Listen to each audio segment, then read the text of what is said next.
আসসালামু আলাইকুম। এটা কিন্তু ট্রলি ব্যাগ, এটা ওজন হইছে 1 কেজি 400 গ্রাম।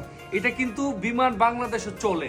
বিমান বাংলাদেশের মধ্যে একটা লাকেজ একটা কার্টুন, এটা কিন্তু আপনার লাকেজ হিসেবে নিতে পারেন। এটার মধ্যে এই টায়ার আছে, দেখেন 6টা টায়ার আছে, দেখছেন।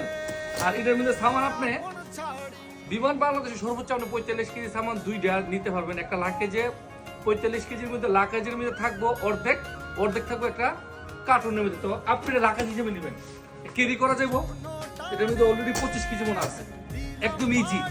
সবসময় একটা কথা বলে রাখি যে আপনাদেরকে, আমি যে ভিডিও দিই কোনো ফেক ভিডিও না। এটা 1 কেজি 400 গ্রাম ওজন। তো আপনি ওজনটার দিক দিয়ে অনেক সাশ্রয় পাবেন। এটা নিতে পারেন লাকেজের পরিবর্তে। গত 3 দিন আগে একজন লোক গেছে, আমার রুমমেট, সে কিন্তু দেশে নিয়ে যেতে পারছে, কোনো কমপ্লেন আসেনি। আপনিও নিতে পারেন। ওজনটা 1 কেজি 400 গ্রাম। এটার মধ্যে আপনি 30 কেজি পর্যন্ত দিতে পারেন। তাহলে তো যাইছে তাই দিতে পারেন। কিন্তু এটার মধ্যে কম্বল আছে, কয়টা কম্বল? একটা কম্বল আছে প্রায় 6 কেজি। বাকি যা যা আছে আর কি আপনাদেরকে আমি দেখাই। এই যে দেখেন, এই যে কসমেটিক এগুলো আর কি, যা যা, যাই হোক এটি আর দেখাইলাম না। বিমান বাংলাদেশে কিন্তু লাকাজের পরিবর্তে এটা চলে ভাই, সাথে গেলে নিয়ে যাবেন। ভালো থাকবেন, ভিডিওটা শেয়ার করুন। আসসালামু আলাইকুম।